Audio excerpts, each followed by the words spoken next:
What's up, fight fans? This is Kurt DeVille with Counterpunch Boxing News, and I want to talk to you guys about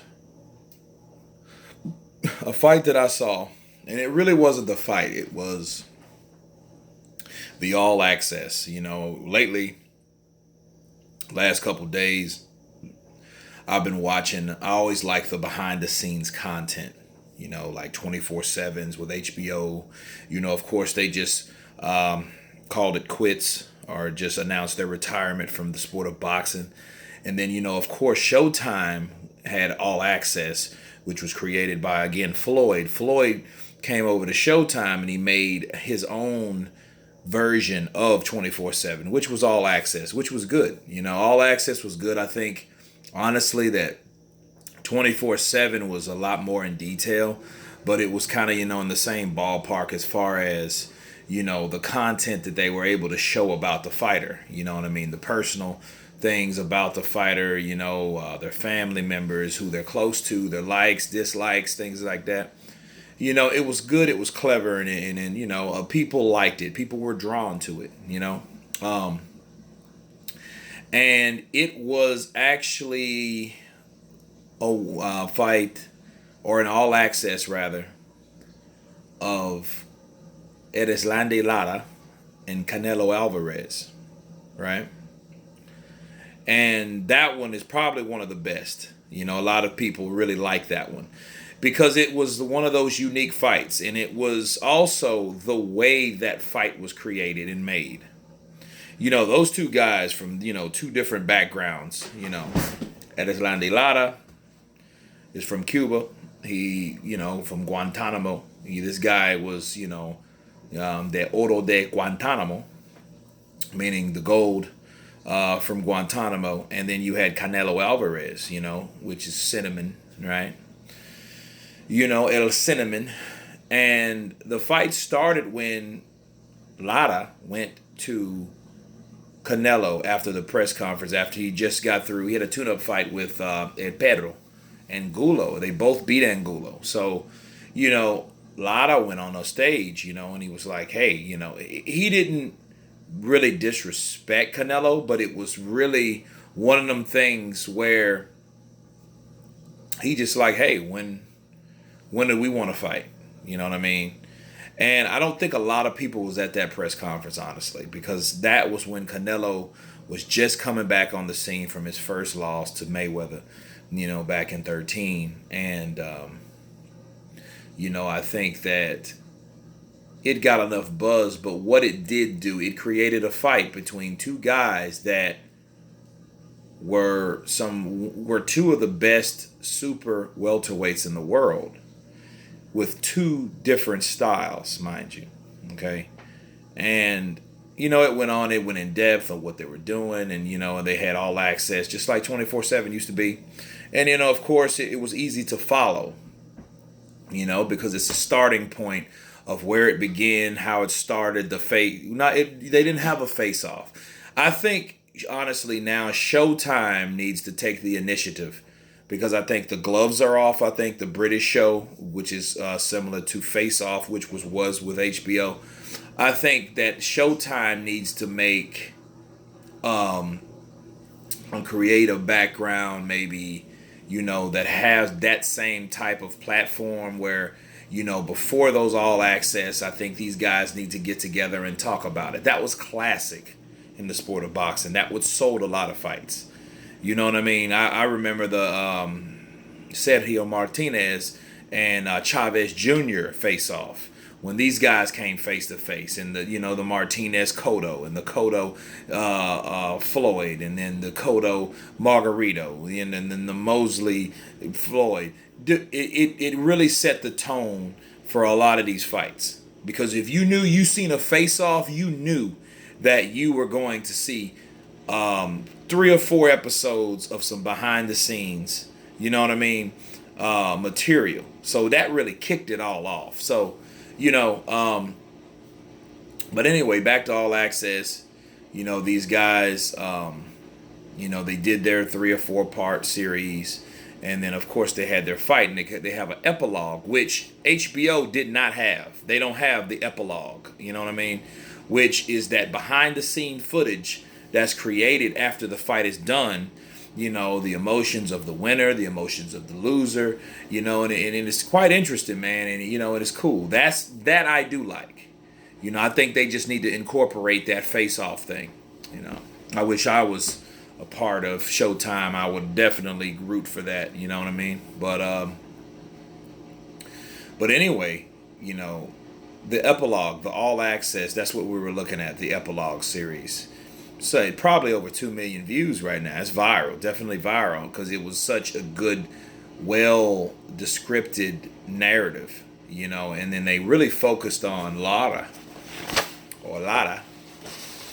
And, you know, it was one of those things where you had two different fighters with two different styles. Lara was outboxing Canelo.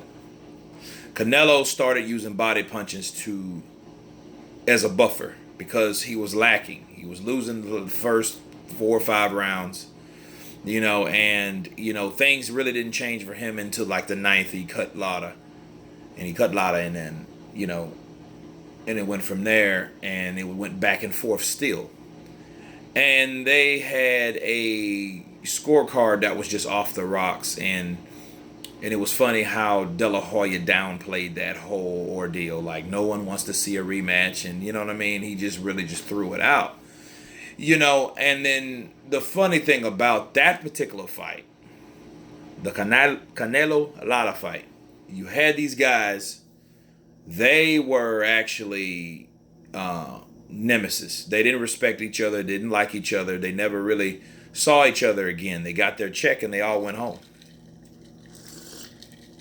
Now, mind you, the first Canelo Triple G fight versus the second, Canelo used he used the ring. He boxed Triple G. He avoided the heavy right hand of Triple G. You know, a lot of those heavy punches that he avoided from Triple G. Triple G didn't go to the body on both fights, but he was able to not even really outbox Triple G. He was able to do what he did, counterpunching Triple G when he got the opportunity. Okay? They call that running. Now, when you go back to the Lara Canelo fight, Canelo called Lara running. He called him Lara. He was running. You win fights by throwing punches. He said that in Spanish, not by running. You know, and I'll give him a rematch when he learns how to stop running and fight. Well, he fought a similar fight with Triple G, and then ironically, they said the same thing about him. Well, in his defense, this was boxing, you know, and another ironic thing was, you know, I think it was more of karma in this situation because they ridiculed this man, this Cuban Olympian, for running. I don't really believe in running. I believe if you got a guy that likes to move as a form of defense, because a lot of people don't. They don't see lateral movement is defense. They see lateral movement is avoiding of conflict. But that's really highly concentrated and highly popular in predominantly Mexican fights. This wasn't a predominantly Mexican fight. This was Canelo, which is not a pressure fighter. He is not an Angulo, which Angulo showed how you cut off the ring with Lara. That's how you do it. And he dropped Lara twice. Lara been down 3 times in his career. Twice with Angulo, though, mind you. You know what I mean? Then with Jared Hurd, which is another pressure fighter. Those type of guys give Lara problems, not Canelo ever. Because Canelo doesn't know. He doesn't fight like a traditional Mexican. He uses a little bit of this. He uses a little bit of that. He did that in both of the fights. He fought 2 different ways when he fought Triple G. You know, and it's just funny how Canelo would say that Lara's running, but then he uses a similar style of Triple G in the first fight. And honestly, he avoided a lot of those punches, which in the second fight he didn't. That right hand he caught him with, he couldn't, like, Triple G couldn't have threw a more perfect right hand, especially to the temple. That was a temple shot. You know, I gotta give it to Canelo. Canelo is a tough bastard. That dude, he has a good chin. And Wolf said it best. That redhead motherfucker can fight. When he was fighting her former pupil, James Kirkland. He can fight. He does have ability. But I feel he's protected.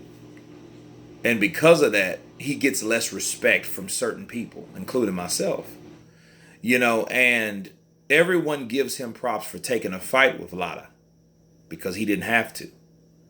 But if you're going to get credit for taking a fight with a guy that's dangerous, and then you get in the ring with that guy, and then it's unclear that you won, that you have just as many people saying you lost than you won, there's a problem. Okay? That's the problem right there. That's when you should go into Mayweather mode. Okay, I'll fight him again. The next fight that Canelo should have fought was Lara Part 2. Because at that time, he should have changed the game plan just like he did with Triple G. Okay? It's just Triple G had a bigger following than Lara did. Lara was just that dangerous, unavoidable, another Cuban fighter that was not the money man, that was not the A-side, that did not really have a country behind him. Because Cuba is not really big on professional boxing. Their whole thing is amateur boxing because it's profit. It's profit. It's politics and over there. You know what I mean? But his next fight should be Lara. I'm really because you got an all access epilogue show, right? You can look this up. Matter of fact, I'll put it below. And you have this epilogue show that is clearly viral, that has mixed comments throughout that whole thing. If you look at the comments, it's damn near 50% people think Lara beat Canelo. A lot of people think Lara beat Canelo. But it's one of those things that Golden Boy and Oscar De La Hoya will easily sweep under the rug. They will not bring that up. They did not want to bring the idea of a rematch or any of that. You know what I mean? Now, at this point of time, I think it should happen. I think Lara is still good enough to make a decent account of himself to get this fight started. Not 2 years from now. It doesn't even make sense. Don't do like you did. Now, let's put it into perspective. If Canelo fought Lara in 2020, then we will clearly see the pattern. You know what I mean? Think about it. They did it with Mosley. They tried to do it with Mayweather, and I'm going to get to Mayweather later. They get full credit for Angulo and Kirkland, but those guys were kind of, you know what I mean? They weren't really on the level. You fought a game Lara, and then a lot of people thought you lost, and you didn't give him a rematch. These are key components in your career. You waited so long to fight Triple G. You know what I'm saying? And then you fight Triple G first time when you should have fought him a year before. And what do? You know what I mean? You get a draw. You get a draw from a 35-year-old. Then you fight him again and you win, and a lot of people still think you lost. You know what I mean? So the thing is, it's about being a champion. A lot of people come on my channel and they call me Canelo bashing. I'm bashing Canelo right now. You know why? Because I expect more out of him. I expect more than just him being protected and comfortable with being protected. If you're in a fight, you're a true warrior. You're a true champion. Because I know Canelo is a gifted fighter. He is. But when you rely on your promotional backing, that your power, you know what I'm saying, to hide behind, to cause an excuse not to fight the best when you should fight the best, that's a problem. You know, Ronnie Shields said it best. When you're claiming to be the best fighter in the world and you're not fighting the best fighters in the world, that's the problem. You know, and it's absolutely true. So yes, I'm bashing Canelo in this regards, but it's not really bashing. It's more like, you know, I'm critiquing him. I'm really critiquing Canelo Alvarez because Canelo Alvarez has enough skill, has enough talent that he doesn't need protection. He never needed protection at all to fight any of these guys. All he needed was his skill, his balls, his commitment, and his dedication, and his desire to win. If he won, he won. If he lost, he lost. But, you know, he made a good account of himself, and there is nothing wrong with that. That's why he should fight Lara. Erislandy Lara, however people want to pronounce it. He should fight him again. And don't wait 2 years like you did with Triple G because you're only going to get criticism. That's all you're going to get.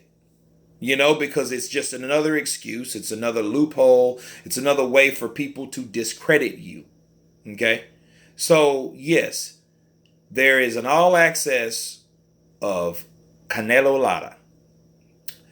And a lot of people think Lara won, including myself.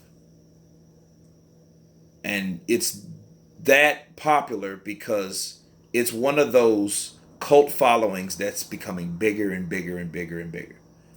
You know? And I think Canelo should do one of the responsible things. He should be more like Mayweather. Now, let's talk about Mayweather. Mayweather is a genius on how he picks fights, or the people around him are geniuses because they knew Canelo is a problem. And one thing I learned about someone that's a true champion that has people that support him and then look out for him. The best time to fight Canelo Alvarez was in 2013. And I'm not saying that to discredit Mayweather whatsoever. I think that was one of Money Mayweather's best performances ever. Because you had an undefeated guy that was a good boxer, that I think that Canelo himself, he overrated his boxing compared to someone great like Floyd Mayweather. You cannot discredit Floyd Mayweather's boxing, and he knew, I can outbox this kid at 36. But this is Floyd Mayweather. This is not Gennady Golovkin, okay? This is not a guy that fights like Gennady Golovkin. So he didn't take damage like Gennady Golovkin at that time. You know what I mean? But Floyd knew, get rid of this guy now before he becomes a problem later. That's why I know there will not be any Canelo Alvarez, or should I say Floyd Mayweather, Canelo Alvarez 2. You know what I mean? There will be no rematch. Because Floyd knew, let me get rid of this 22-year-old kid right now with over 30 fights. Let me get rid of him now. Let me fight him now because before he becomes a problem later. He's seen Canelo on his undercards. Canelo was on the undercard of Mayweather Cotto. So he's seen that. Definitely. He's seen that. He knows exactly what that was. He said, I'm going to fight this kid. I'm tired of people talking shit about Manny Pacquiao. I'm tired of people talking about that. You know? So I'm going to give him the next best thing. And he did that. He gave him the 22-year-old golden boy to Canelo Alvarez. And he schooled him. He took him to school because Canelo wanted to show Floyd what he could do in the middle of the ring. And he failed miserably because he cannot outbox Floyd. You know what I mean? I don't think a lot of fighters can't outbox Floyd. And if you do, you can't do it long. Ask Zab Judah. Zab couldn't do it long. And Floyd is not going to fight guys that have that's on the same pedigree as him. Those fights won't be made. You know what I mean? Not saying that there are guys that can't. You know, you look at guys like Lara. He probably could at one point, but he wouldn't know get in the ring with Lara, a southpaw. You know what I mean? If you want to clear this up, okay, he fought Zab Judah, and Zab Judah is a gifted, or was a gifted fighter. You know what I mean? You can ask Mickey Ward about him. Ask yourself this question. Who would win a fight between Erislandy Lara and Zab Judah? That's all you need to know. You can ask yourself that question.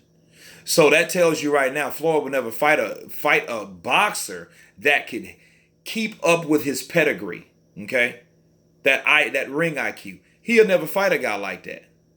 You know, cement feet, Canelo. He didn't stand a chance. He fought the wrong game plan. He should have fought Floyd like he fought Golovkin on the second fight. But Floyd knew, I'm gonna fight this kid now to get him out. Get rid of this kid, because the older I get, the more people are going to want to push that fight. If he got 37 years old, 38 years old, then he gets beat. Then it would be more, realistic. You know what I mean? And less likely that Floyd will win against a young guy. When Canelo fought guys like that. But I think after that first loss, Canelo didn't give a shit. I think he fought Angulo as a tune-up fight, and it's like, well, hey, let me fight Lara. If I can't beat Lara, I don't need to be here. You know what I mean? And people give him credit. Like, I give him full credit for fighting Lara, but you have to beat Lara precisely. You know what I mean? You can't just sit there and, oh, well, I got a tough fight and I don't want a rematch. You have to rematch it. That's why I say this, guys. I explained the reason for this rematch. I will put below the all access link. Check out this show. Get back to me. Tell me what you think. And you guys been counterpunched.